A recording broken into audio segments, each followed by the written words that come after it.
That's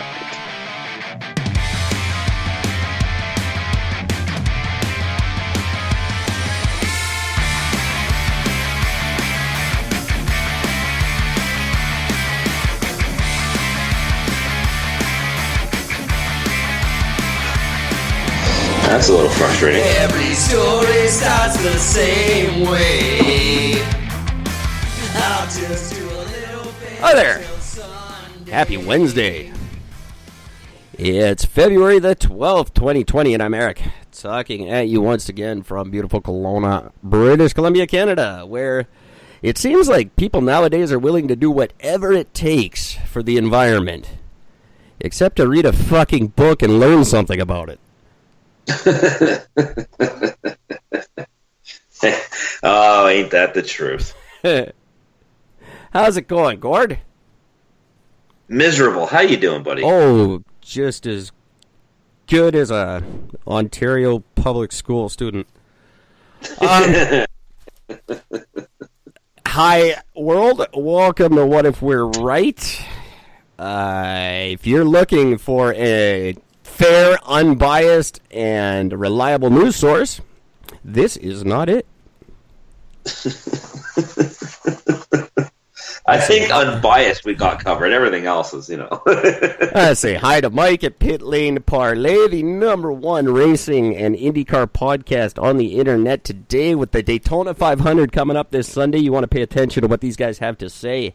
Go to Apple Podcasts, give them a 5-star rating. Head over to Eric and Gord, What If We're Right, and do the same for us while you're there. I want to say hi to Alex and Tom, our Thor's kin friends. Very excited for their new venture. Can't wait for me and Gord to be a big part of what they got going on, because it sounds like a ton of fun. That it certainly does. That is enough of that for a minute. Wrong. Gord, what's going on in your world? How you been? Every fear I had about working in a warehouse is coming back to haunt me. Yeah. The only fear I have would be of werewolves. I would gladly face a wild pack of them right now in comparison to what I did the warehouse thing, not very briefly last year, or I guess it was last year. I didn't hate it, but it's not really your bag. No, well, keep in mind, I mean, I've worked in and out of various types of warehouses for 23 years, if not more, before getting into doing sales and whatnot. The realization that I've come with when it comes to going back to the warehouse is that, now keep in mind, if there's anybody who I work with, I'm sorry, but reality sucks. For the most part, you're there for one of two reasons. One, you're in a situation like me where the work you want to do completely fucks up your entire personal and home life. So you're trying to find something with a bit of balance. Or for the vast majority, you don't have the skills or brain power to do anything else. Yeah. Although so I'm sure a lot of the Filipino people that work in our warehouses are doctors and lawyers where they come from. It says a lot about doctors and lawyers in their country, doesn't it? No, we just don't accept them here. I find it just the only place I've done. Well, I worked very briefly in a warehouse in Calgary, on an assembly line. That was magic. And again in Vancouver, where just the dynamics in Vancouver are a little different. I don't know if they're the same where you are, but just in Vancouver, English-speaking Caucasians are not found often in that line of work, and they're not exactly looked upon with a friendly eye. It was very lonely work because no one would speak to me. No one would speak to me in English except my boss. Now, that was right up my alley at the time, but for some people that could be annoying.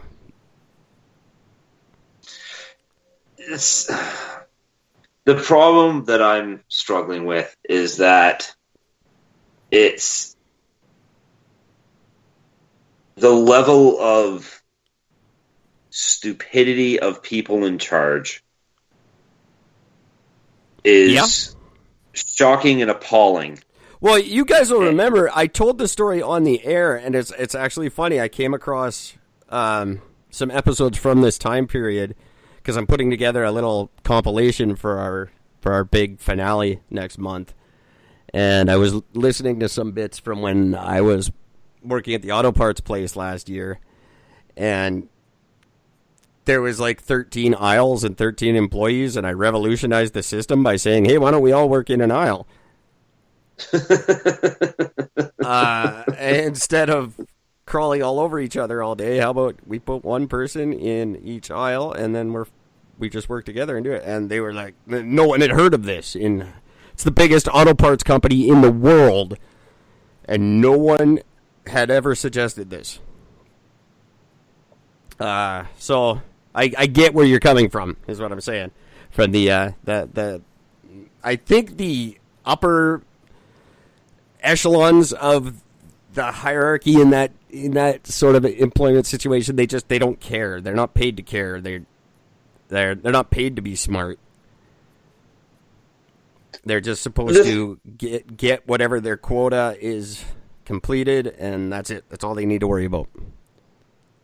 Just what infuriates me is that, like, for the most part, most of the people that are doing my job have been with the company for, I think the shortest is like 8 years.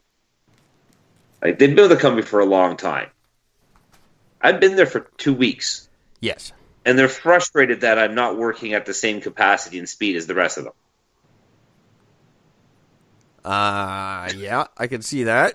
I haven't been on a forklift in 9 years. Right. I've never been an order picker before.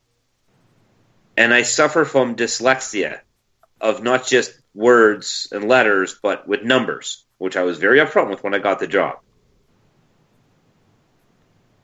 Right. Now, to my one, I don't even know, he's not even my boss, but to the one guy's credit, he's working with me to find something that'll work instead of me picking orders all day. I'll pick orders half the day, and the other time I'll help rearrange and organize some things, which is great because it's definitely needed to fucking happen. And it saves me from ripping somebody's fucking head off to getting that done because it's frustrating that it's not being done as it is anyways. But right. It's just... And it's hard for a guy like you to realize... Like, I can walk into a place, and if that shit's not being done, that shit's not being done. It's not my job. No, that's for you very... like to fix things. I just want things to run smoothly. It's just that simple. Why cause yourself stress? Yeah, definitely. I don't understand why anybody would want to cause and live in chaotic stress when you can just solve the problem and be done with it. I, on the other hand, am very good at looking at my job and looking what I get paid and saying, well, this is what I'm going to do for this amount of money. And if you want me to do that next thing, we have to renegotiate my compensation. But maybe there's a reason I'm a homeless bum with no citizenship or prospects, and you're where you are. So maybe I can take a lesson from the Gord book. I'm only where I am because I'm lucky enough that my mother would still be willing to take me in. Yeah, it's the only reason I am where I am. Otherwise, I would have already be fucking homeless. So, because I was heading there when I was in BC. So it is very cool, all of you people who have parents who parent them. I'm very jealous of that. Moving on to something that just blows my fucking mind. Because I got nothing about Corona today. I don't care. I don't give a shit. One thing that baffles me, just some rough statistics that I sort of did some math on. My odds of becoming Prime Minister of Canada in 2023 are about 1 in 751,000. The odds of the Trans Mountain Pipeline ever being completed seem like they're probably just slightly less than that at the moment. This fucking thing, which has been a thorn in my side since the day I started recording this stupid show, it's ballooned up to over $12 billion from an initial cost of $1.5 billion. We're at $12 billion now. And the same people who don't want it built and are crowding the streets and blocking bridges and stopping traffic to make sure this thing doesn't get built have delayed 150 trains in BC and Ontario because the trains can't run because they're afraid of the protesters. So what the fuck do these fucking kids want?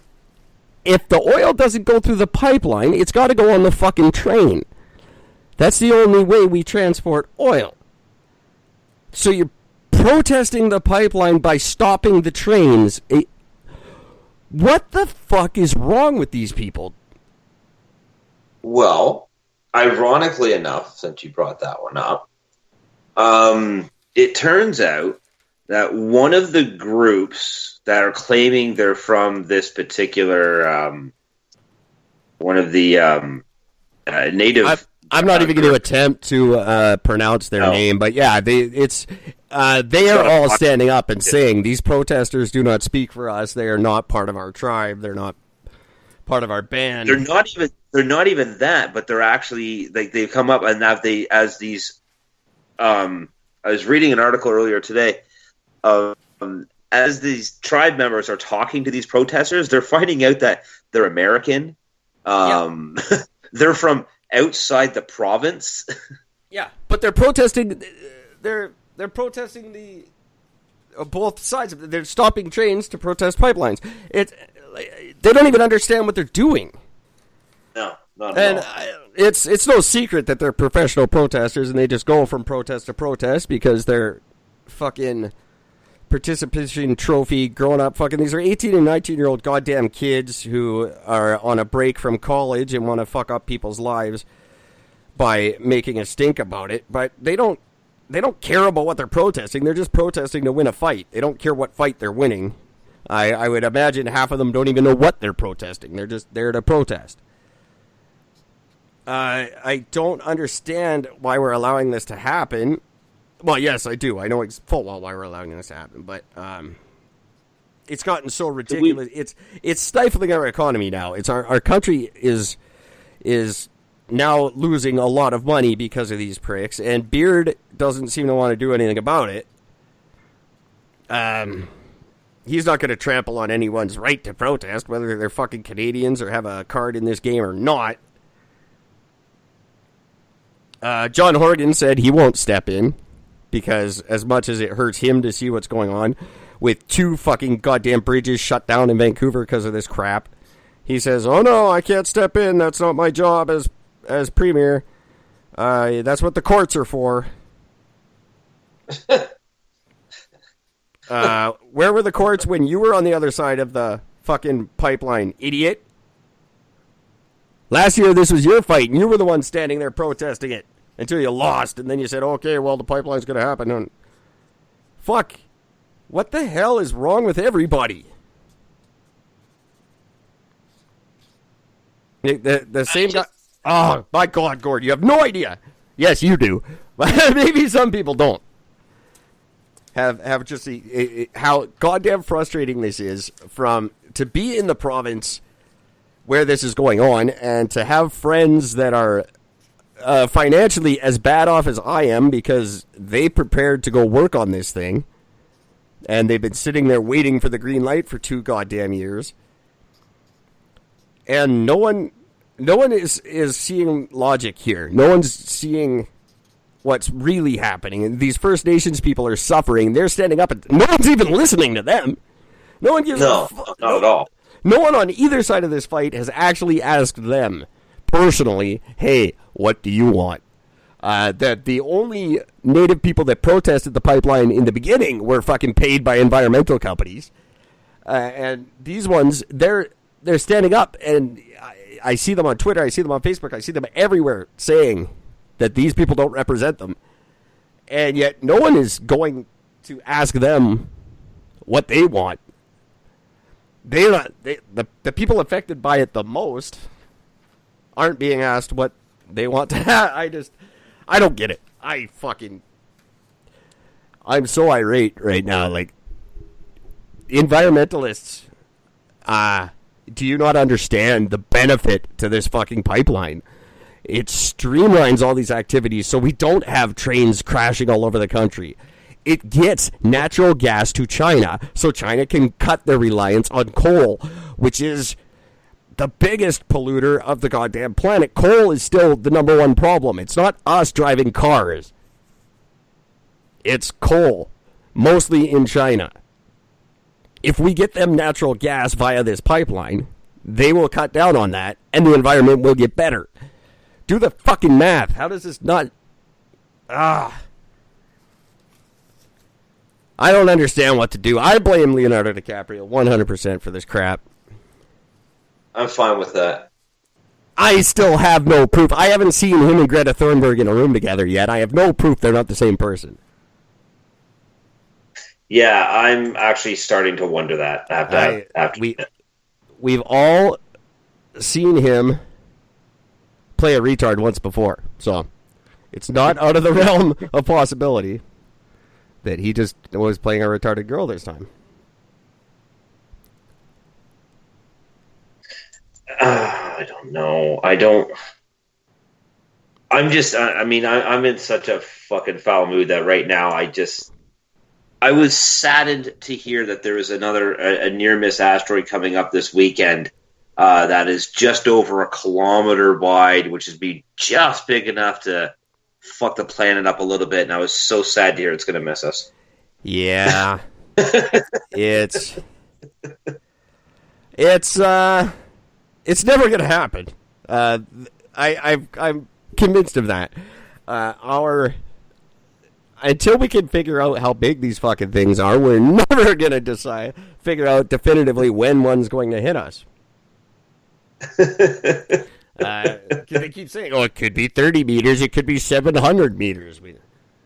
We're just not quite sure.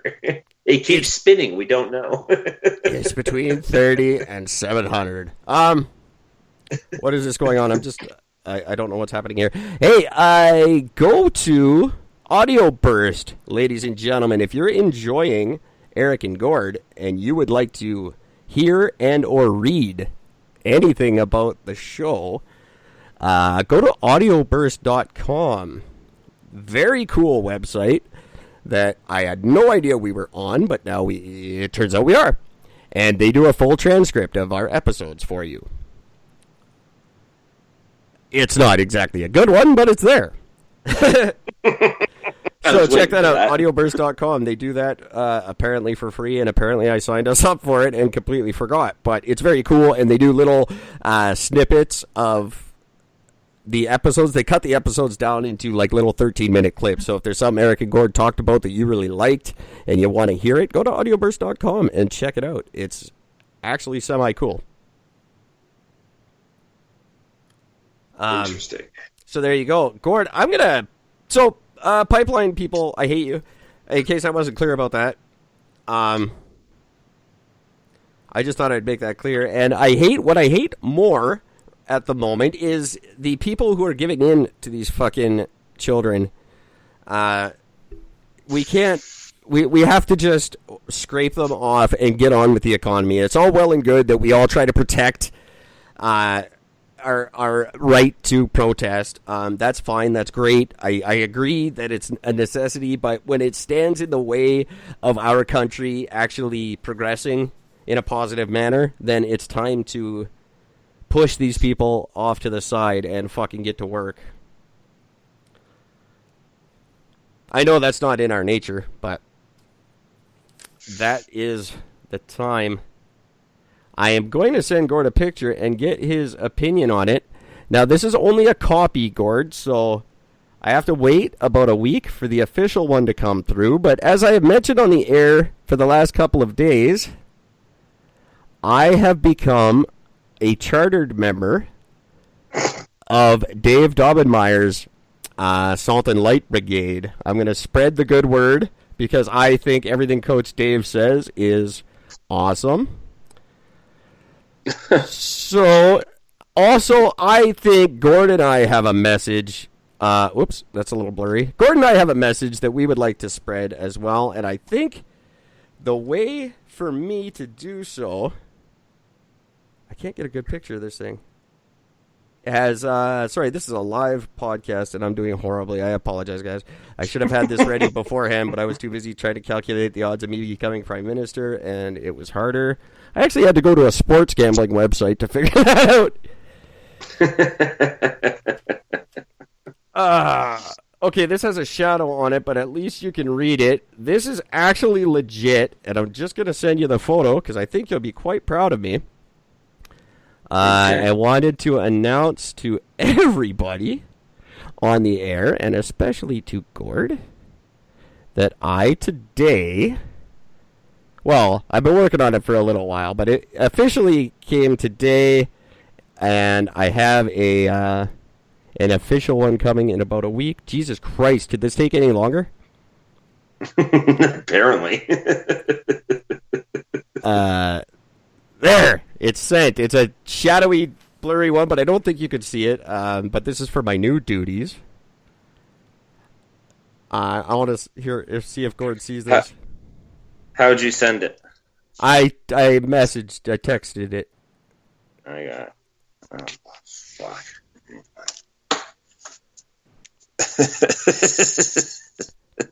I Definitely blurry, but yeah. I have officially been ordained by the Universal Life Church Ministries.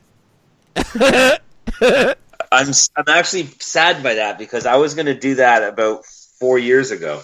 I am officially recognized as a member of the Universal Life Church and has all rights and privileges to perform all duties of the ministry. You are looking at Pastor Eric Hunt. Minister. I'm an official minister. This one, obviously, it's just a printed copy of my certificate of ordination. The official one with the gold seal is in the mail. So, the Church of Eric is open for business. That means you can officially marry, like you could preside over somebody's marriage. Which I'm thinking when the official copy comes in the mail, it's got to count for ID. That's got to be a secondary ID. I'm a man of the cloth, for Christ's sake. Who's going to tell a pastor he can't get his ID? I'm a minister, for fuck's sake. You going to tell a church minister he can't get his ID? Yeah, they won't even tell him. They won't even tell him to stop fucking children. So right? I mean, come on. That is not part of my mandate. I'm just telling you guys. You say that now, but you just wait. Soon enough, you're going to be sending me stuff going, hey, Gord, guess what I'm into now? Oh, no. I'm thinking, here's the thing, and I'm 100% coming straight from the heart on this. I have a 5-year-old child, the most beautiful, perfect child the planet has ever seen. And I have had occasion to spend a lot of time on playgrounds and in play areas like Go Bananas and what the fuck, Crash Crawlies, those kind of places. And I can say, unequivocally, little kids are fucking gross. I don't know how you're nailing it. They're covered in all kinds of fluids, and like there's always something coming out of some hole on their body that's just disgusting. They're nasty, gross little people. They just hit each other and fart and spit and fucking. They can't get food in their mouth. It's got 3/4 of what they eat ends up all over them before it gets in their mouth.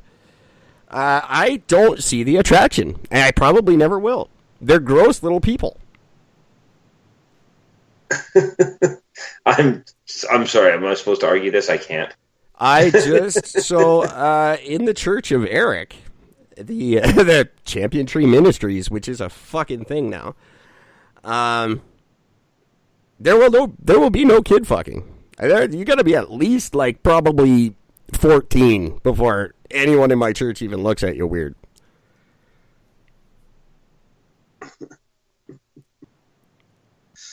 Oh man.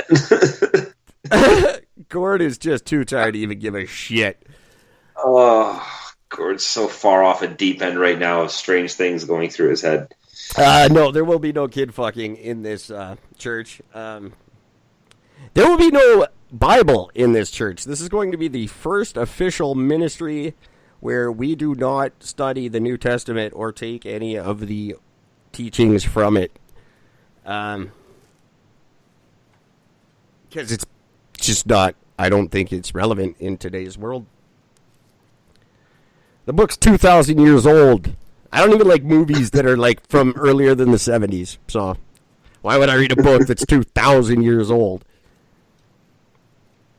I don't want to hear some story. I don't want to be preaching the stories of people who fucked up 2,000 years ago. That doesn't do us any good. Hey, here's a bunch of guys that fucked up. Let's read all about them and how they fucked up and God punished them, and then you can just fucking do the same thing. It's not helping anybody. No, our church is going to predict the future. Not dwell on fucking 2,000 years ago a bunch of people were stupid. Everybody was stupid. Fuck. 2,000 years ago, a bunch of people fucking fell for a magician. Let's write a book about science. him. Yeah, basically. It's like the first fucking Chris Angel. Yeah.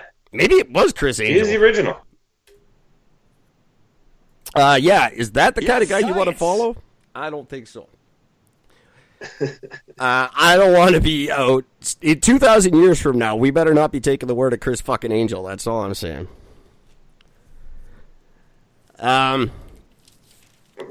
No, Chris? it'll be the other guy, because the other guy is, what's his name? David Blaine. Well, David Blaine. It'll be David Blaine because he's way more subdued. He very much is. I often And you think... can have the picture of him in the icebox, and that alone would show, the man who something. talks as if his voice is putting his face to sleep.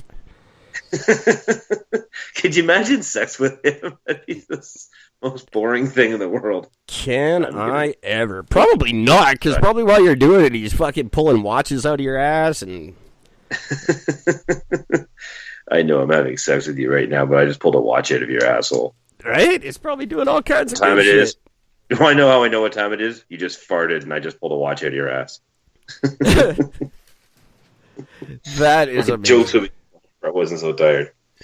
He is. I don't get the. I like his magic. I like this new. Look for the new Australian kid. He's really cool. He's not dorky like Chris Angel, but he's not just waking up from a coma. But he does all the same tricks. He's very good. I don't remember his name. I'd say it. magician I've seen is this little sort of Asian dude. He actually won for the best magician almost 2018, 2019. Just type the world's best magic trick, and it's him in front of just like a little felt table thing with a nice little vest on, and watch the trick, because it has to do with cards, coins, and a bunch of other shit. But there's something that happens in it that is completely and utterly mind blowing, and that shit was just impressive. I think the world's best magic trick is convincing people Donald Trump's worth fucking listening to. But I don't know. Maybe he could fix this pipeline bullshit.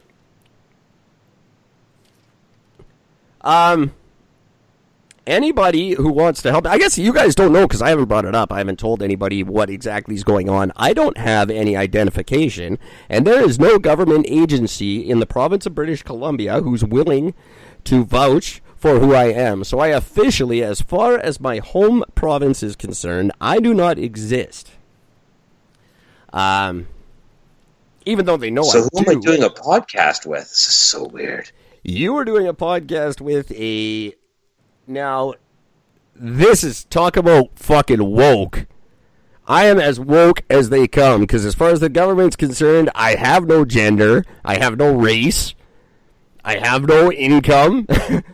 I am just a homogeneous blob. I'm a ghost. I'm a fucking aberration. So, take that, all you fucking woke people. I got you beat. Because not only do I not identify as anything, the fucking province can't identify me as anything. Beat that.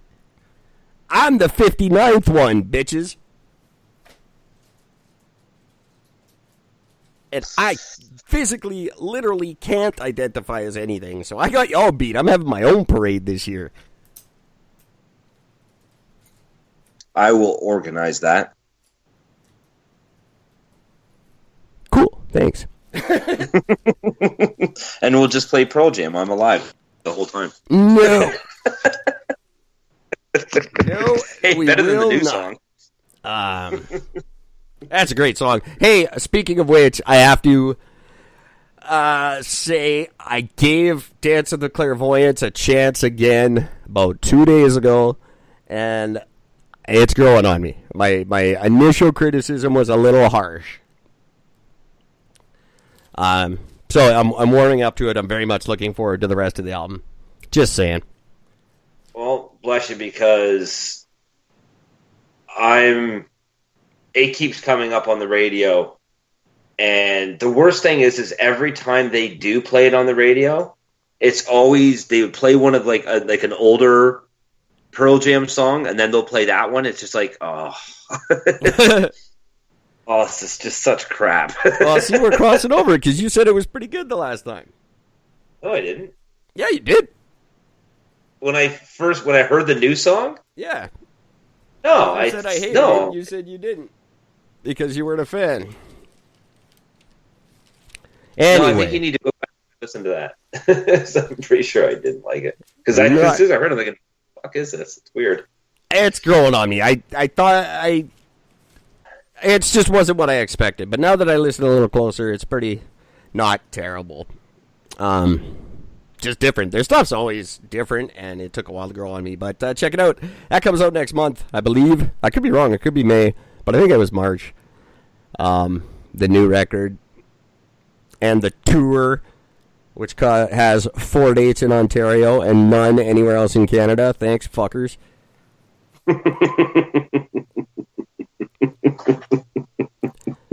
I'll just fly to Ontario. Oh, wait. I need a fucking picture ID to get a goddamn plane ticket. Yep. And I ain't taking a 3.5 day bus ride. I'm just not. Not for Gore, not for Pearl Jam.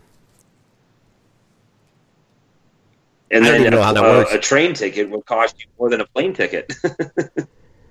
Oh, is that right? So you can't even take a train because the train's going to cost you more than a round trip airfare. Yeah, and I'm thinking I probably can't get on a train without ID either. Well, probably not. I can take a bus, but there is no bus direct from here to there anyway. I looked into it. See, you're the only person I know that would benefit from, like, if all of your credentials were, like, embedded into a microchip under your skin. You would benefit from that because then you wouldn't lose it.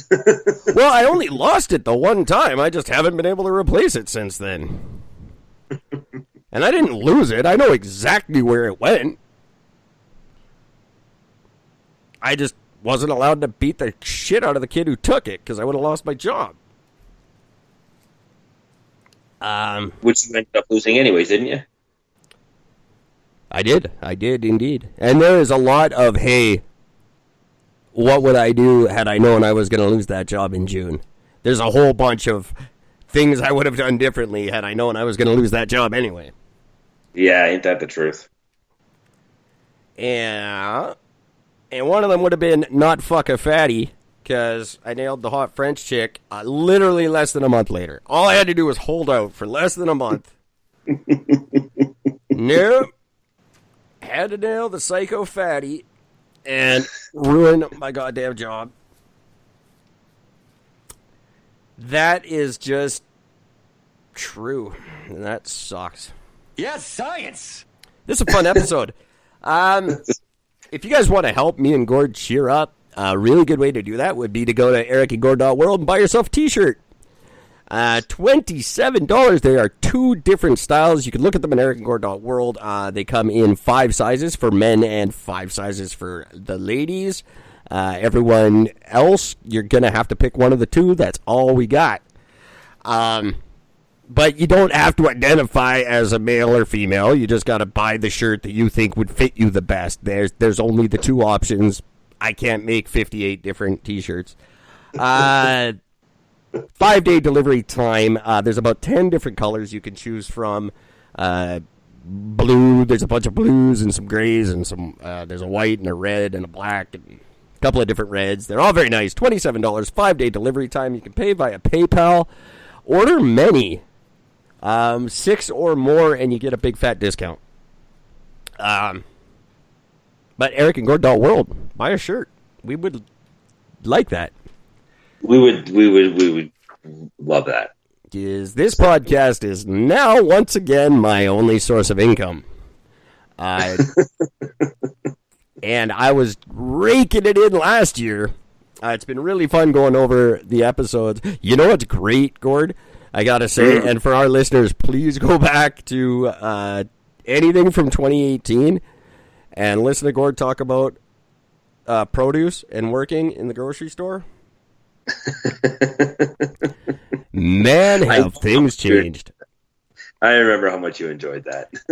And me talking just about every episode, because there was always like 3 or 4 days in between episodes because we couldn't record for 2 days because I couldn't figure it out, and then you would miss a day for work and I'd miss a day for whatever, and then we'd be back on, and I'd have had 2 or 3 jobs in that time.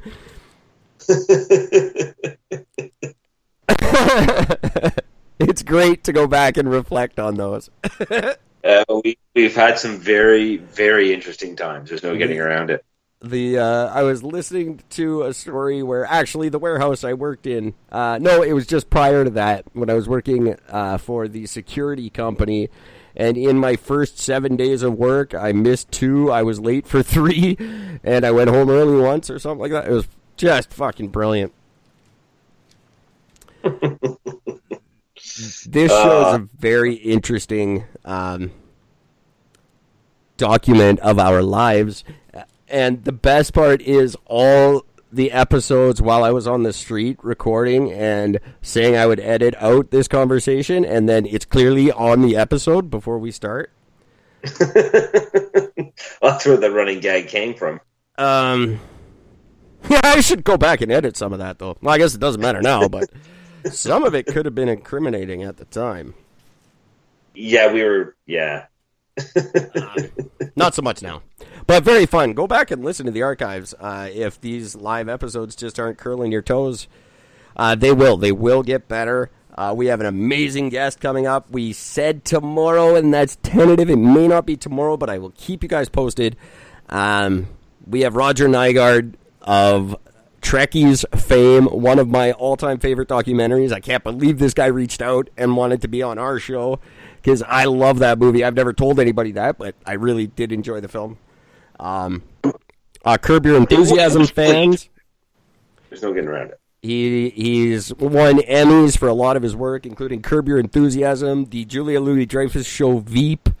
He has a new documentary coming out all about marriage, and I think it's going to be fucking amazing. It actually debuts on Friday, so we're hoping to have him on tomorrow night, but what a shock. I fucked up somehow, and the communication didn't get through to his people, so it may be postponed. It is definitely happening, but it could be early next week. But Roger Nygard, look him up if you don't know him. Funny man, great guest for the show. I think we're going to get along really, really well and have a good time talking to him. It's going to be fascinating. Trekkies. I was thinking about this today, that it's almost... That documentary was almost premature because there's so much more Star Trek going on since that happened. Brand new show just out now, all about Jean-Luc Picard, his origin story. Yep. Plus all the new Star Trek movies with the younger variation. I'm pretty fed up. You know, yesterday I was saying done with Batman, done with Joker. I'm done with origin stories too. There's some people I just don't give a fuck where they came from. Well, see, some are fascinating. Like Wolverine, without a shadow of a doubt, most necessary origin story ever done, hands down. The movie destroyed it. I know there was even a series of comic books that didn't have him coming from Canada, and that really pissed me off. Well, but I heard the movie wasn't good. I never watched the movie. I don't know. Sorry? It was. I thought it was fantastic. But Wolverine was always from Canada. Yes. As far as I know. Yeah. Was he in the movie? Yeah. Oh, okay. I heard he wasn't. So. Yeah. No. That's covered in the movie. I think it was fantastic. But when they did the Joker origin, that couldn't have happened. Because the whole point of Joker is that he never had an origin. Nobody knew where he came from. That's the whole point. There was no backstory. Everything he said, he lied. So, yeah. I thought the Dark Knight really touched on that with him telling the story of the scars differently every time. I thought that was a brilliant way to allude to that. Yeah. I don't know about this origin. Like, we talked about it enough last night. I just don't care. And you're right. It's you can't. Well, I guess you can just make it up because it's all stupid and fake anyway. But if you're a big fan, that would really annoy me. But I guess everything in these comic book universes changes now, and it's all, there's the Arkham fucking shit where it's all in his head anyway. I don't know if you know of those ones. The Arkham, I forget what it is. Arkham. I forget what they're called, the Arkham Asylum series anyway, that... I've heard about them, I actually followed them. The basis of that series is that everything you've ever known about Batman and all this shit, it's all just in the Joker's head. He's just fucking that crazy. So, I don't know. But I don't care. I don't care about origin stories. But, what I was saying... This documentary, I think, was almost premature. You could almost do a sequel. Yeah. Because now we're into the new TV show. They did the origins of they did pre-Shatner in the series Enterprise. That was all before Captain Kirk. And then they did the movies, which are all Captain Kirk when he's young, and now they got Picard when he's young as the new TV show. And they did it. The first one that I am aware of that I watched and hated was the Phantom Menace. It went back way too far, in my opinion. I didn't care about Anakin when he was 5. And as you can hear me talk about on the Thor's Kin podcast last month, that movie, that kid who played Anakin, grew up schizophrenic and crazy. So that's what that movie does. Yeah, I didn't think about that. Yeah, it sucks. He got heavily bullied a lot in school because of that movie, and and he quit acting and he went fucking bonkers. Well, I think he was bonkers beforehand, but it just manifested by the time he got older is when it finally came out. And he's nuts. He's all schizophrenic and crazy and hates Star Wars. The guy who played Jar Jar Binks actually tried to commit suicide. Because that makes sense. Well, he watched the movie and he went, "Oh fuck! I might as well kill myself now." Yep, most hated man in history. That guy, and he totally swore off the franchise and wants nothing to do with it. All these people that are in the 3. I don't know what you call them. They're the prequels or whatever. The first 3 movies of the Skywalker series, as they're being called now. Just stay away from them. They make you crazy and suicidal. But that was the first origin story I saw, and Anakin bugged the fuck out of me. I thought they went back way too far. I just didn't care.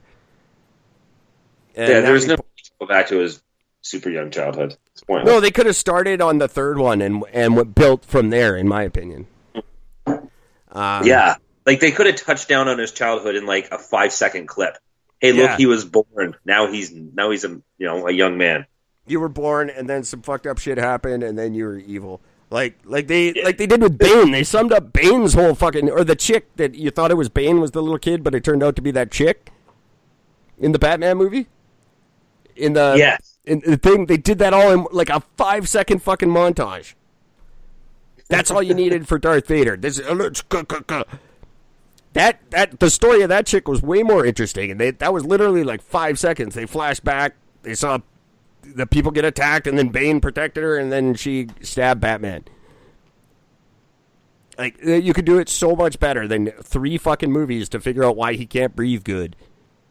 Fuck you, Darth Vader. All those advances in science, and yet that guy couldn't get asthma fucking inhaler. Right? He sounds like it. Goddamn. Get the guy a better suit. It obviously doesn't work. Jesus Christ, man. I know people who smoke 3 packs a day breathe better than him. You can build the fucking Death Star? You can't get this guy an inhaler? What the fuck? They're bad movies. I don't care what anybody says. I wonder if Roger Nygard has an opinion on Star Wars. Because there's obviously, you can't like them both, right? You have to either be a Trekkie or a Star Wars guy. If you like them both, you just blow up into a puff of logic. Yes, science. Origin stories suck. I'm not telling you mine. I was born. Now I'm nobody. My origin story will be epic, for the record. See, if I had grown up in your circumstances, my life would be tremendously different. What?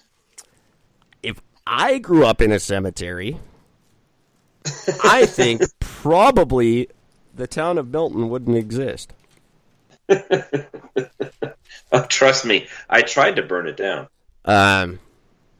Things would have been very, very different had I grown up in the adorable town of Milton, which is my favorite town. I feel such a kinship with the people of Milton, based only on their Facebook page. I've never been there. I can't even picture this town in my head, but it's amazing. Like, the picture I have of Milton in my head, if it doesn't look like it does in my head right now, I'm going to be devastated. I'm telling you right now, 25 years ago, it did look like exactly what you're thinking of. I'm telling you that straight up. I have all I go on is the episode of this show called Proudly Sponsored by Mad, where Gord does a scenic tour for us on air. I just go on that and mixed images from Archie books and Gilmore Girls, and I piece them all together to make the perfect town in my head, and that's what Milton is, and I love it. But absolutely. Had I grown up there, it would look like the bad town in Back to the Future 2, the bad version of Hilldale.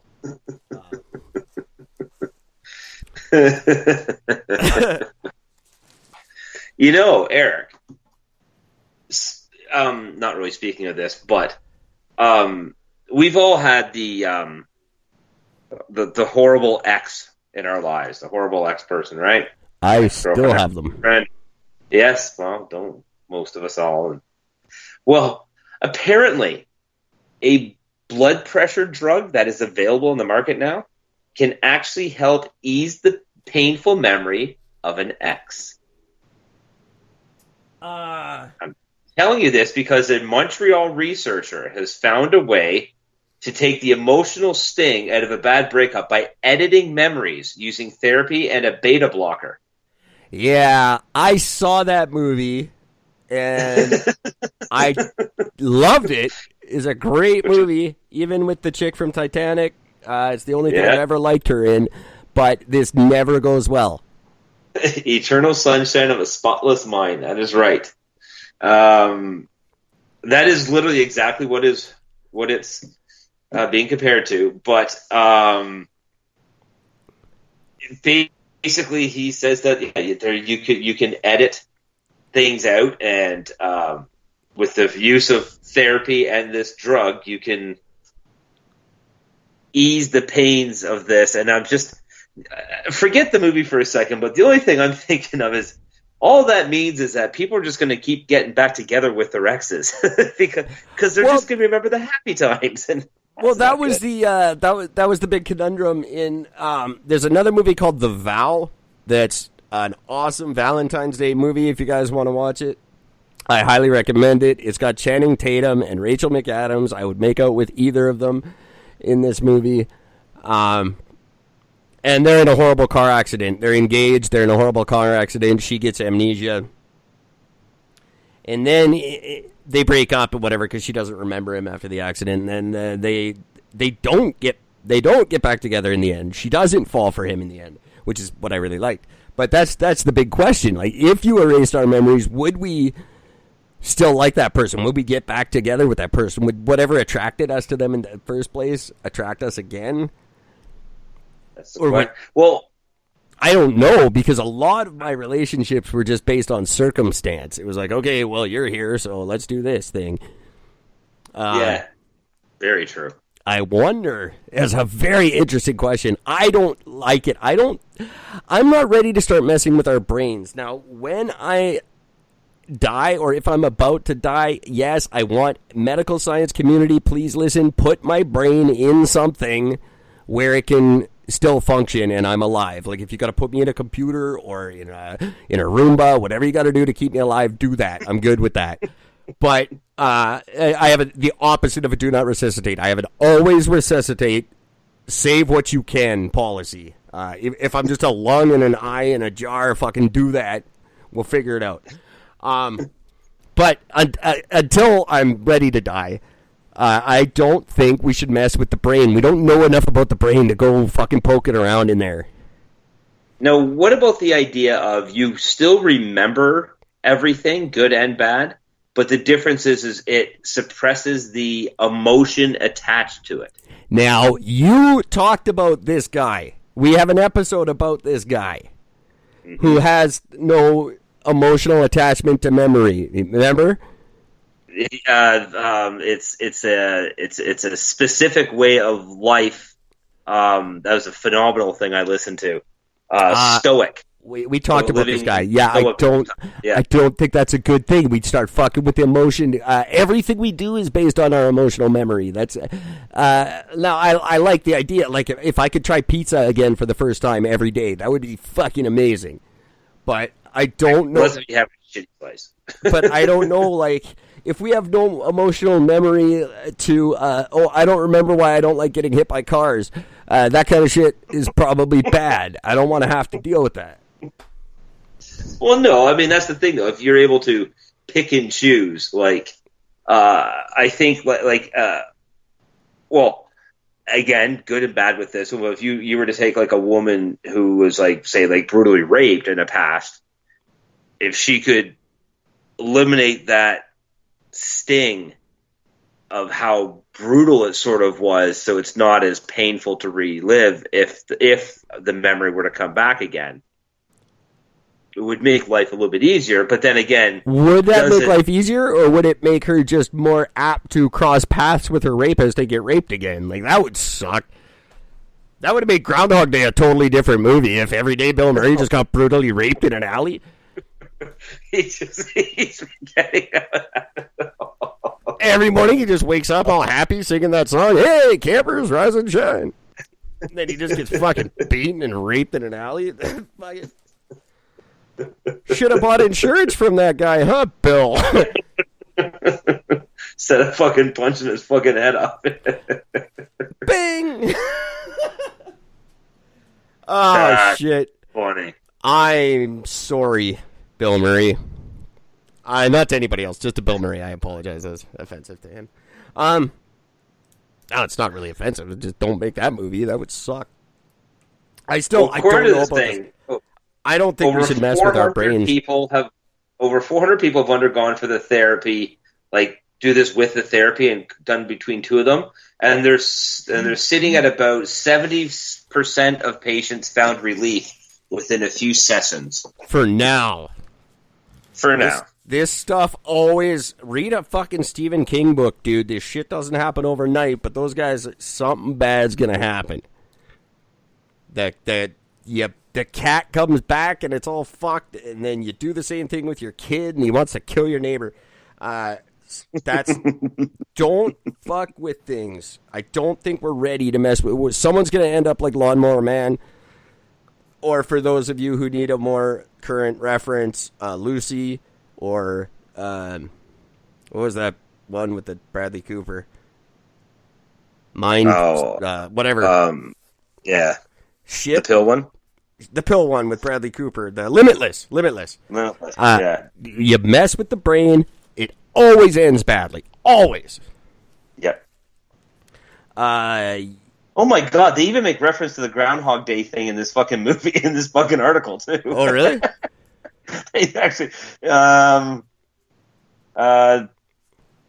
let's see here. The patients they recruited for the study weren't suffering just a mild case of heartbreak. There were cases of infidelity. Someone suddenly abandoned someone they believed was a loving partner. They're struggling to cope. They just couldn't get over the thought. It was like patients were stuck in Groundhog Day, the 1993 comedy, where Bill Murray's character is the same. 1993 comedy. They just, it's like they were stuck in a 1990s comedy. No, I think if you're the one applying the technique, you need to fucking figure it out a little better than that, because I went through a brutal breakup that I'm still not over 14 years ago, and never once did it feel like a 1993 comedy. No. But I still, don't think that would I want the memory taken away? I don't know. I don't think so. I don't. Probably would have saved me years of drug abuse and grief, and I'd probably be running a company right now. Still. I don't think we should mess with the brain. We don't know enough about the brain. If we were all on the same level intellectually and we all understood what was going on upstairs, possibly, I don't think we are emotionally capable of genetically modifying our emotions to any degree that's going to not end terribly one day.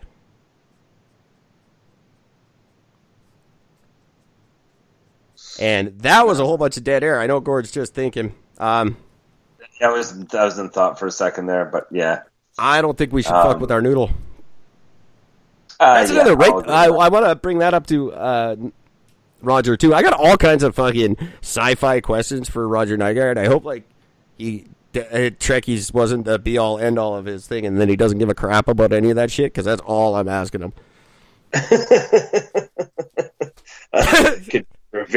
So I have a book coming out. Don't care. Tell me more about this. Yeah. So Gord was asking about the genetically modifying our brains so we don't have emotional. And I know your new documentary is all about marriages breaking up. Let's talk about transporters and space.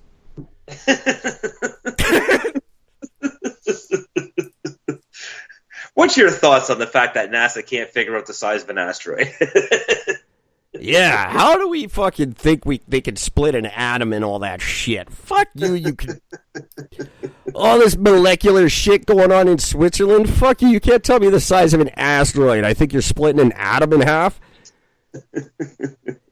How big's the atom, asshole? Right. It's either invisible or it's the size of a basketball. We are... It's one of the two. We can't figure it out yet. And Trump's trying to give these fuckers more money? Yep. Give it to Elon. Give all your money to Elon. Or Bezos. Apparently, Richard Branson has left this. Virgin is not pursuing it anymore. Or not to any degree where he's going to be able to compete. I know he was looking at more of the commercial side of it. Yeah. But Jeff Bezos and Elon Musk are the two big players. And Bezos, like, he's got the cash. He can fucking do this. Oh, yeah. He's rich. Elon doesn't. But everyone, that guy's just got a horseshoe up his ass when it comes to investors. Like, people love to throw money at that guy and watch his planes crash. But don't give it to NASA. Like, these two experiments, if anything, have just proved that NASA is useless. Well, yeah, but that's again. But this is the difference between government run when it's funded through multiple different countries and different agencies, and privately owned. Privately owned, there's no restrictions on whatever you want to experiment with, whatever you want to do, you can just do it. All the other ones have to go through, because it's government, it's red tape. Yeah, but it also it's a tenth of the cost. Like Elon's come in at a tenth of the cost just sourcing the materials and stuff. Well, of course, because he doesn't have to. Because again, he doesn't have. It's not government. Everything by government by default costs at least 150 times more than anybody else. They're going to have to square that circle. They're going to have to work together. I think really they're going to have to just work together. I don't know if there's any. I don't like. Elon does he resupplies the space station and stuff. His ships do that. Yes. NASA doesn't have any anymore. So I'm assuming there's no bad blood between them, between SpaceX and NASA. They must have a decent working relationship. I think they're just going to have to work together. Yeah, pretty much. Because he always launches from like their launch pads and stuff. Yeah. He doesn't just do it like in his backyard. That would be pretty amazing. That would be amazing. And I wish there was a guy. I want to be that guy. I wish I had like just a few $1 million that I could even pretend that I'm in this thing. And just like every year, just have an epic launch out of my yard. He'd be like the guy he's trying to prove that the Earth is flat with his little rocket he wants to launch up.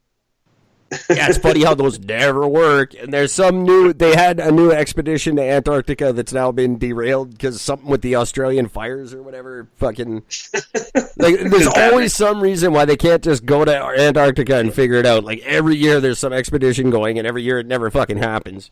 It's because none of these guys who do this have jobs.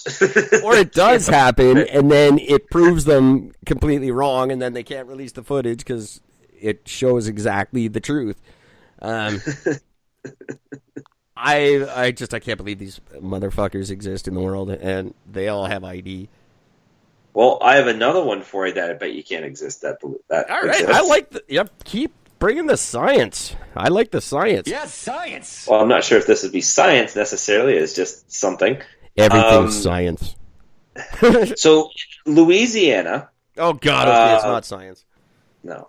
But Louisiana, in the end of March and beginning of April, they had 3 churches burned to the ground. And I mean like full on, nothing left but rubble burned to the ground.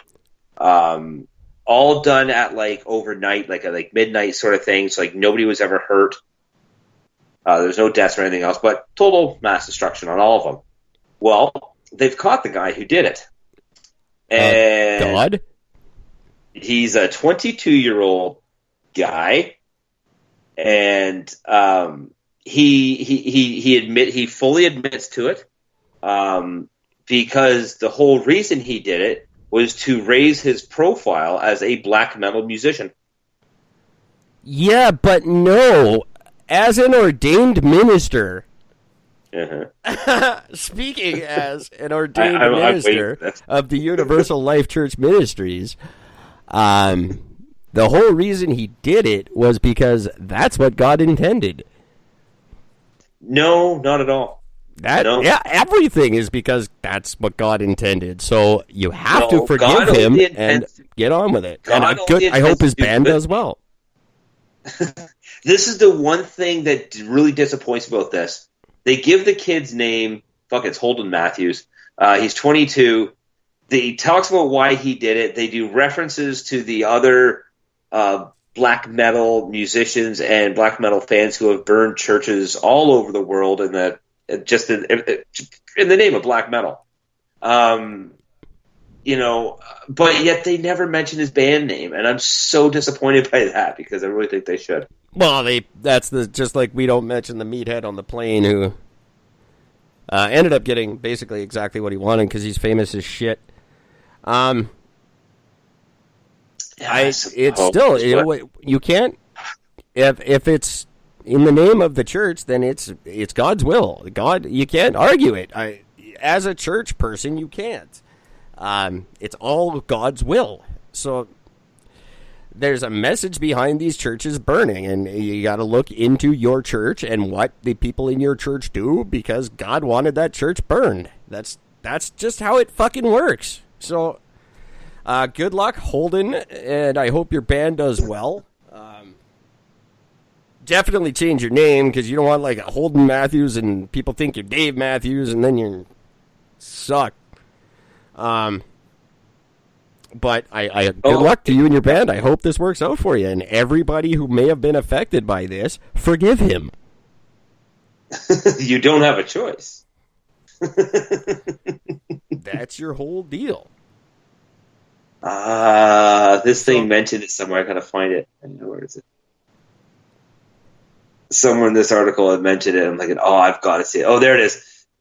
I'm going to mention the name because I just don't care. His black metal band is called Vodka Vultures. Vodka Vultures. So you just hang around the bar at the end of the night after everyone's gone and fucking pick up the whatever's left over in their glasses? That's exactly what he looks like, for the record, actually. That's a bad name, dude. That's a horrible name.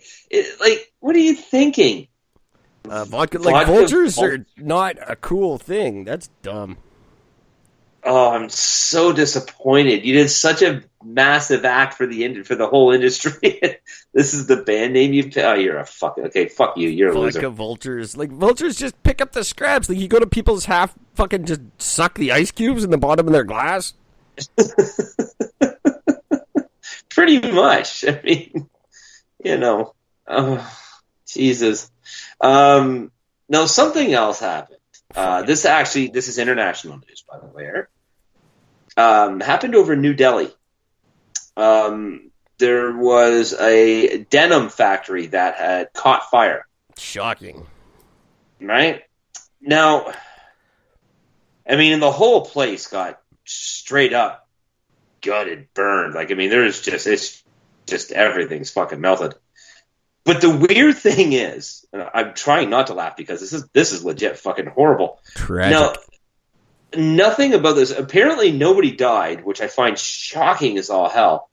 But they only had one door in and out of this factory, and the only way to get to that door was to climb up a ladder.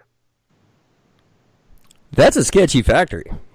That is the definite. Oh, sorry, 7 people died. Oh, that's a little different than nobody. I was almost happy that this was not a bad story, and then now 7 people died in the last 5 seconds. Now it's tragic. Yeah, but yeah, so 7 people died. But again, when you're talking about an Indian factory, which this is a pretty long building. Yeah, it's usually 7,000 people. They never get out. They all die when these things fucking collapse. Now, I get it. I've seen documentaries and shit where they show these factories and how horrible they are. And really, it's not even that surprising that there's one door that you got to go up a ladder to get to. But now I know the answer to this. I'm not even going to ask a why fucking question. But how do these corporate motherfuckers not go and see that and at least put in a fucking fire exit? I get that you're all pieces of shit and that making your shoes for 12 cents instead of 15 cents makes a big fucking deal to the $1 billion you can make every year. But how do you, being a human being with a fucking brain in your head and a conscience, how do you not go see your factory ever and say, hey, let's give these guys a fucking fire extinguisher or another door? How does that not... I know you're never going to change it to human conditions that are fit for people to work in. That's fine. We all accept that you're pieces of shit and you'll never do that for your workers. But how do you not at least give them a fire exit? Or, something, put a fire extinguisher under all their desks because you know they're going to die if there's ever a fucking fire. How do you not just scrape up $100 for someone to get a sawzall to cut a hole in the back of the factory? That's the thing. That's the thing I don't get. Like, I just don't understand how. Like, clearly this factory must obviously be in the basement of something. But like, a set of stairs, even right? Just throwing some stairs. Like,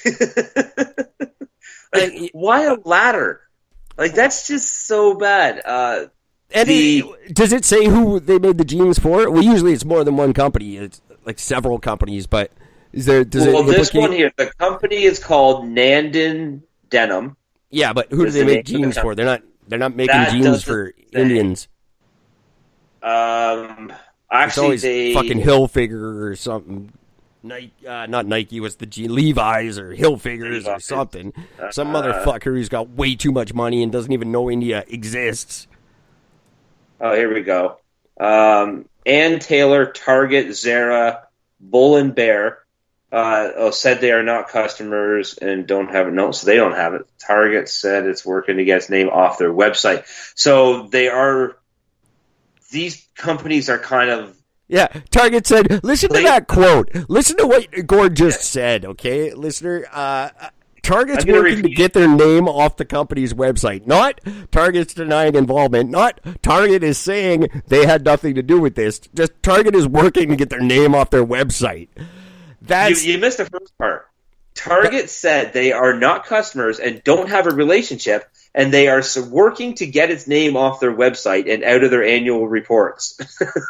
And out of their annual. If you're not a customer and you don't have a relationship with them, then why are they part of your annual reports, and why do you have their name on your website?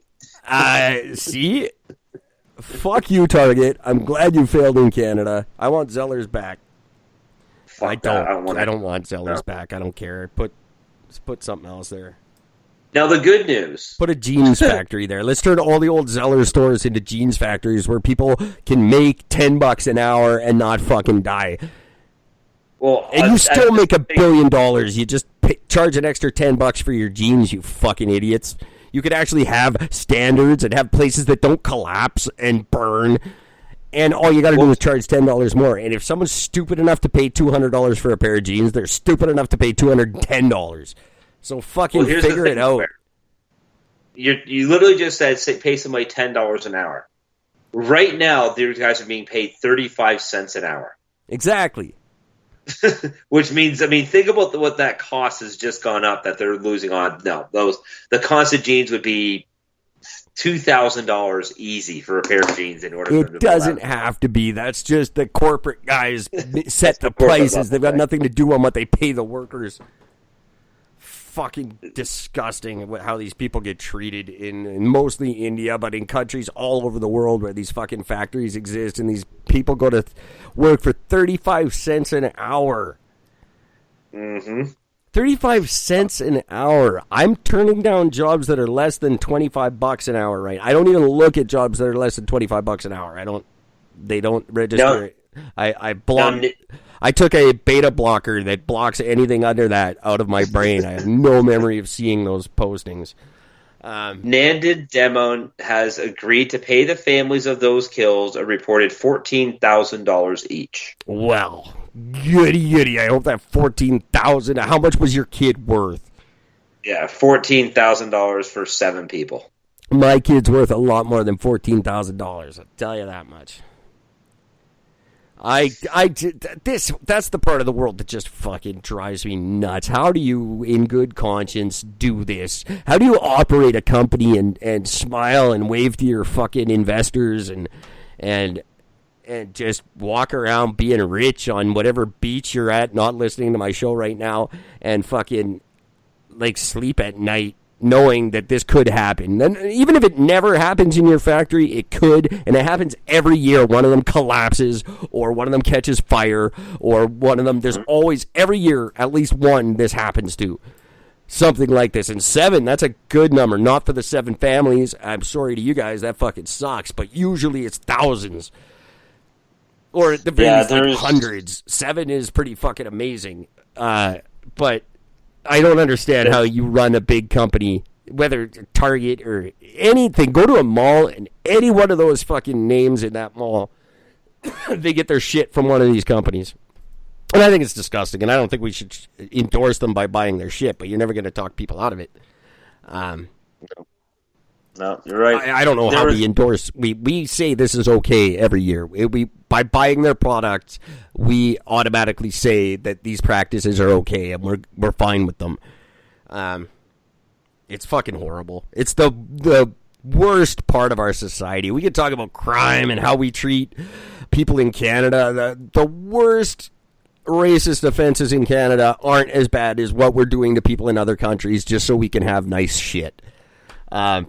It's fucking the worst of people, and it's the richest of people and the most well-off of society taking advantage of the worst, dirt poor, uneducated people and putting them in bad situations. It's like bum fights on a giant scale.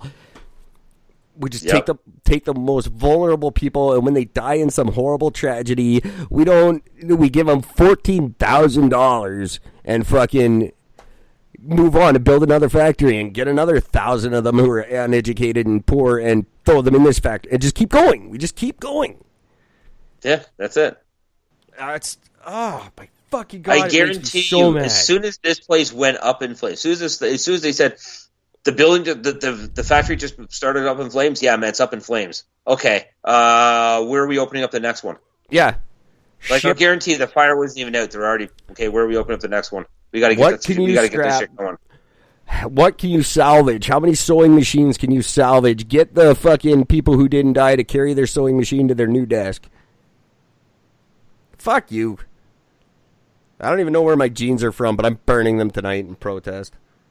I haven't worn jeans since high school, so I am free and clear from supporting them. I should just go naked for the rest of the year and just say, I'm fucking protesting sweatshops. Oh, why don't you just make your own clothes? Why don't you shut up? Dick. Dick, that's right. My dick in your fucking face. Joe Fresh has bought stuff from them in the past. Yeah, Joe Fresh is that Dragon's Den piece of shit. Contour Brands, which makes Wrangler jeans, said they used to work with them but haven't worked with them since 2014. Now, here's the thing. Nandon Demo reported revenues of $218 million last year. There you go. And they're paying 35 cents an hour to their workers. 35 cents an hour, and they just paid out only $14,000. And they couldn't pay for a door. How is that not even in fucking India? You think a place would have 2 doors? Like, yeah, at least 2. But yeah, no, they fully chimps out that much just by only having 1 door. That's amazing. And they stuck it. Yeah, and they used a ladder to get to it. And Indian guys are crazy as fuck. Have you ever seen Indian guys on a construction site? They work 23 hours a day, and they use the sketchiest tools and fucking equipment. Like, they don't care. They just go in and do it. They fucking get her done. And I'm sure in India at these factories, they don't, 1 door, fuck it. Most of us will get out. 7 might not. Let's get to work. I mean that in the nicest possible way. These motherfuckers work, and they work hard, and their whole family works together. Yep. In a construction site, they pay 18 people to do one guy's job. It's a great system. But they're not making 35 cents an hour here. But come on, 218 million you said, or billion, whatever. $218 million last year is what the company made. 218 million, and you're kicking out 14,000 to 7 families. Yeah. That's. I'm not gonna sit here and pretend I can do math, but that's a. That's like give them $1 million. You still make 209 million. Give me $1 million. No, 9 and 7. That's bad math. But you know what I'm saying. Even if you gave them each $1 million, you still have over 200 million that year. Yep. Not that there's a price that you can give that's going to be acceptable, but still, come on, $14,000. How did you come up with that? Oh, that'd be 35 cents an hour for the rest of your family's life. So we just figured. That's pretty, and I bet you that's pretty much what they figured. That's fucking. I think that anyone who currently is employed by the Canadian government, their next job should have to be in one of these factories. Yes. And that should be the rule. You can be in the government for however long we keep voting for you, but once you're done, you go work in an Indian jeans factory. So that's how we decide if you run for the election or not. It's like the Hunger Games now. Yeah, pretty much. That would be brilliant. Yes, I will vote for you if you go work in this jeans factory after your 4 years is up. That should be the deal. And see how many of these fucking Trudeau clones go want to work in the government next year. None of them. They'll all be going to the private sector. That's a good idea. I like that. That should be the deal. Then we know who really cares about their country. As soon as we stop voting for you, you have to go work in the jeans factory with one door up a ladder. So do your job well.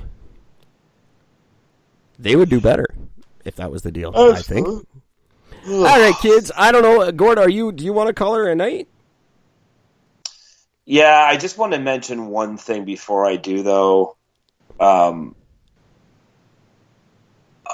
don't even know how to actually say this. In the U.S., according to the teachers' unions, children are terrified by active shooter drills. Yeah, of course they are. That's stupid. How is that? The two largest teachers' unions want schools to reverse or eliminate active shooter drills because they can harm students' mental health. Oh, in news, 100% of people who got stung by a bee didn't like it. Yeah, fucking, of course it terrifies them. It's a horrible fucking thing to do. Why are you having active shooter drills? Why don't you have fucking ban gun rallies, you morons? They have to have these drills because they have so many of these school shootings. Oh, yeah, they have to have these drills. Who the fuck pays attention to their active shooter drill when their school's getting shot up? You smash a window, you get the fuck out. No one is doing anything they learn in one of these drills. All you're doing is terrifying children right now.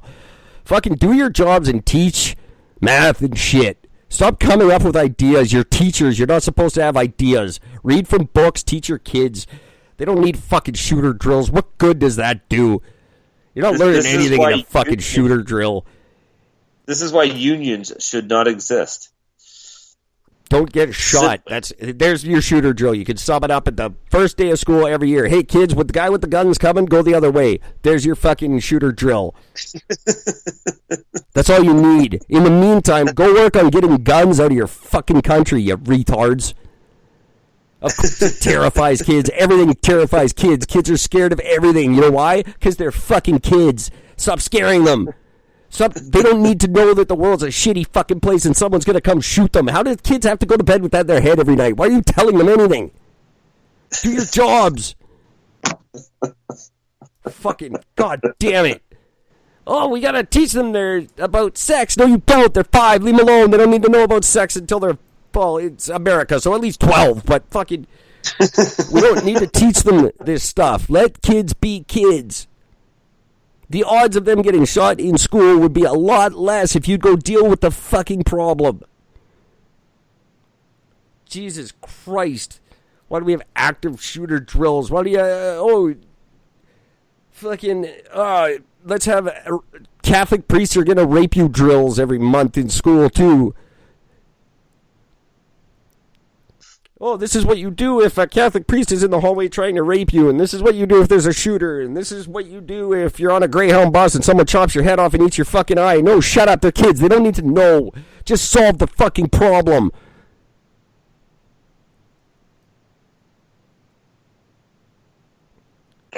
Sorry. No, you nailed it. What am I going to say? You nailed it. You know what else kids are scared of? Clowns. Birds, their own shadows, ants, work. Kids are scared of a lot of shit because they're kids. I was deathly afraid of the dark when I was little. I was stupid. Kids are stupid. Teach them not to be stupid. I was afraid of E.T. He was afraid of E.T. There you go. E.T. kind of scary. Scarred me for like 15 years, that movie. Did you know that in terrified Oklahoma of Drew City, Barrymore, but Sorry? That's kind of sad. Did you know that? I don't know if you heard about this. Pretty brutal. But apparently in Oklahoma City, a guy was driving his pickup truck, went off the road, went up on a sidewalk, and slammed into a bunch of high school cross-country teams that were on a sidewalk and killed 2, injuring a whole bunch more.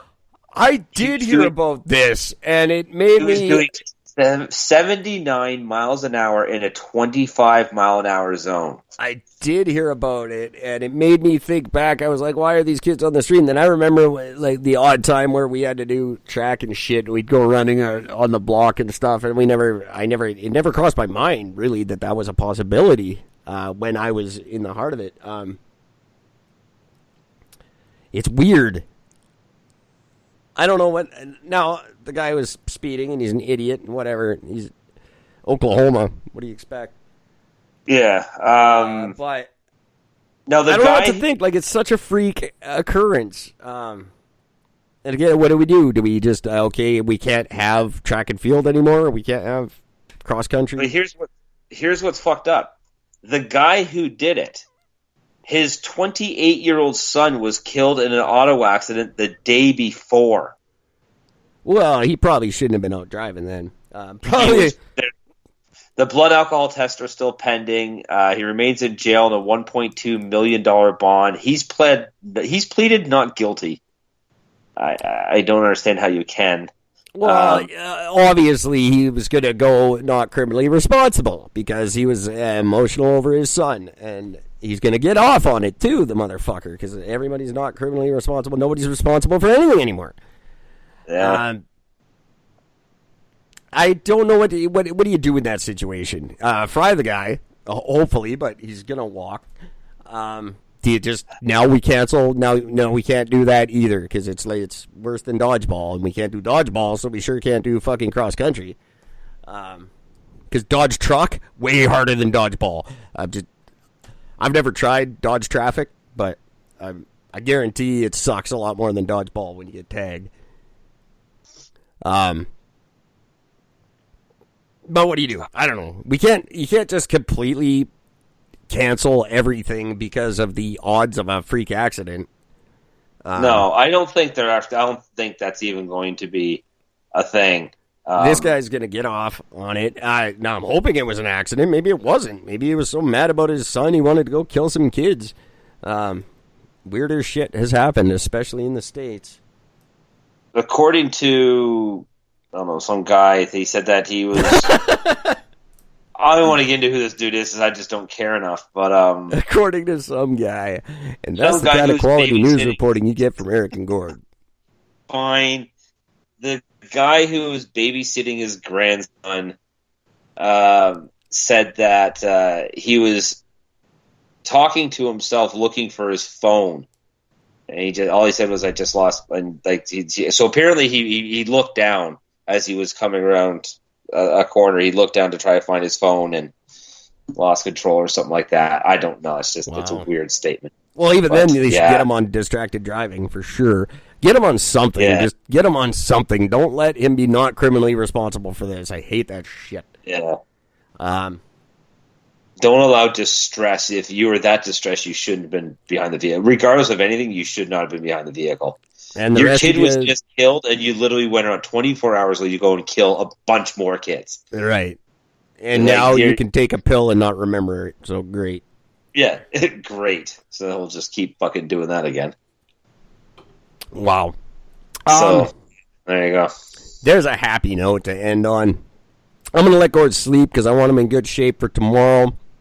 And this was just a miserable episode because we're both in terrible moods. Yeah. But it was a lot of fun. It cheered me up. It always does. So thank you, listeners. Keep listening. Please, Podchaser, Chartable, Apple Podcasts. You don't have to leave a review. Just leave a star rating. Anything. I'm not pressuring you to leave us a good rating. Just leave us a rating. Say a few words if you can.